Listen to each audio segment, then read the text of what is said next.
Hi friends, நம்ம விஜய் மல்லி ஸ்டோரியில் வந்து பார்த்தீங்கன்னா ஹைலைட்டாக இப்போ காமிக்கிறது வந்து பார்த்தீங்கன்னா அன்னபூர்ணி அம்மா முதல் வந்து ஒரு 2-3 எபிசோட்ஸ்லலாம் காமிக்காமல் இருந்தாங்க. இப்போ காமிக்கிறாங்க அப்படின்னாலும் ரொம்ப ஹைலைட்டடாக காமிக்கிறாங்க அப்படின்னு சொல்லலாம். இப்போ விஜய் வந்து பார்த்தீங்க அப்படின்னா வந்து ஒரு கடவுளாக வந்து நம்ம அன்னபூர்ணி அம்மாவை ட்ரீட் பண்ண ஆரம்பிச்சிட்டாரு. முதல் எவ்வளோ கேவலமாக பேசினாரு, எல்லாம் செஞ்சுட்டு இருந்தாரு. ஆனால் இப்போ தான் புரியுது ஒரு அம்மா மனசு என்ன அப்படின்னு சொல்லிட்டு. ஸோ இது வந்து பார்த்தீங்க அப்படின்னா வந்துட்டு பார்த்தீங்கன்னா அவங்கள வந்து ஒரு அத்தையாக கூட நினைக்காம அவங்க அம்மாவை ட்ரீட் பண்ணுறாங்க. அண்ட் தென் சேலரி வாங்கிடுறாரு. ஃபர்ஸ்ட் சேலரி வந்துட்டு மல்லிகிட்ட கூட கொடுக்காம வந்து அன்னபூர்ணி அம்மாவுக்கு ஃபர்ஸ்ட் ப்ரிஃபரன்ஸ் கொடுத்து அவங்க கையில் கொடுத்து காலையும் விழுந்து ஆசீர்வாதம் வாங்குறாரு அப்படின்னு சொல்லலாம். ஆசீர்வாதம் வாங்கினது மட்டும் இல்லாமல் ஸோ நான் இத்தனை நாள் வந்து எனக்கு யாருமே இல்லை அப்படின்னு நினச்சிட்டு இருந்தேன். ஏன்னா வந்து மல்லிக்கு அவங்க சொந்த அம்மா கிடையாது, பெரியம்மா தான். இருந்தாலும் வந்து அவங்களுக்கு சொந்த பந்தம் எதுவுமே இல்லை அப்படின்னு நினச்சிட்டு இருந்தாங்க. பட் ஆனால் வந்துட்டு எல்லாருமே சொந்தமாக தான். இப்போ வந்து பார்த்தீங்கன்னா மெயினாக வந்து மல்லிங்கிறத விட இப்போ விஜய் வந்துட்டு அவங்களுக்கு சொந்த பையனாகவே இருக்காங்க அப்படிங்கிறது வந்து பார்த்திங்கன்னா ரொம்ப சந்தோஷமாக இருக்குது அப்படின்னே சொல்லலாம். சும்மா தான் அம்மான்னு சொல்லிட்டு இருந்தீங்கன்னு நினச்சேன் தம்பி, ஆனால் நிஜமாகவே நீங்கள் என்னை அம்மாவாக தான் ட்ரீட் பண்ணீங்க. ஸோ முதல் மாதம் சம்பளத்தை கூட கொண்டு வந்து எங்கிட்ட கொடுக்குறீங்களே அப்படிங்கிற மாதிரி சொல்கிறாங்க.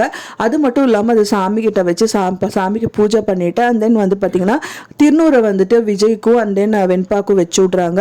அது மட்டும் இல்லாமல் வந்து பார்த்திங்கன்னா உங்களுக்கு வந்து அவங்க ரொம்ப ஃபீல் பண்ணுறது ஒரே ஒரு விஷயம் என்னென்னா, நீங்கள் வந்து சொந்தமாக பிஸ்னஸ் பண்ணிவிட்டு 4 பேருக்கு வந்துட்டு சம்பளம் கொடுத்துட்டு இருந்தீங்க, ஆனால் நீங்களே சம்பளம் வாங்குற மாதிரி ஆயிடுச்சு அப்படிங்கிற மாதிரி சொல்கிறாங்க.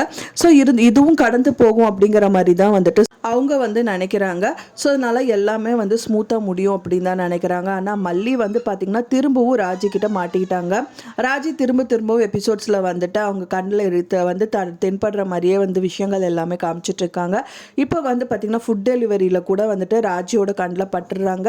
ஸோ கண்டிப்பாக இதுலேயும் வந்துட்டு இன்சல்ட் வாங்கி தான் வருவாங்க. ஸோ இந்த மாதிரி நிறைய விஷயங்கள் நடுநடுவில் வந்தாலும் ஸோ குடும்ப அளவில் வந்து இவங்க எல்லாருமே சந்தோஷமாக இருக்காங்க. எல்லாரும் வந்து கூட்டு குடும்பத்தில் சின்ன குடும்பமாக இருந்தாலும் அவங்க வந்து சந்தோஷமாக இருக்காங்க அப்படிங்கிற மாதிரி தான் இப்போ எபிசோட்ஸில் வந்து காமிச்சிட்டு இருக்காங்க. அது மட்டும் இல்லாமல் ஹஸ்பண்ட் அண்ட் ஒய்ஃப்குள்ளேயும் நல்ல ஒரு அந்நுண்ணியம் போயிட்டுருக்கு அப்படிங்கிற மாதிரி வந்து காமிக்கிறாங்க. ஸோ காசு தான் இல்லை, இருந்தாலும் வந்துட்டு பார்த்திங்கன்னா வீட்டு அளவில் சந்தோஷம் இருக்குது அப்படிங்கிற மாதிரி தான் இப்போ எபிசோட்ஸ் வந்துட்டு இருக்கு. கூடிய விரலே வந்துட்டு அவங்க சொத்துக்களும் வந்துட்டு கிடச்சிடும். இல்லாட்டா வந்து இவங்க வந்து பார்த்திங்கன்னா கண்டிப்பாக வந்து விஜய் நல்ல நிலைமைக்கு மல்லி கொண்டு வந்துடுவாங்க அப்படிங்கிறது தான் இப்போ எபிசோட்ஸ்லையும் காமிப்பாங்க.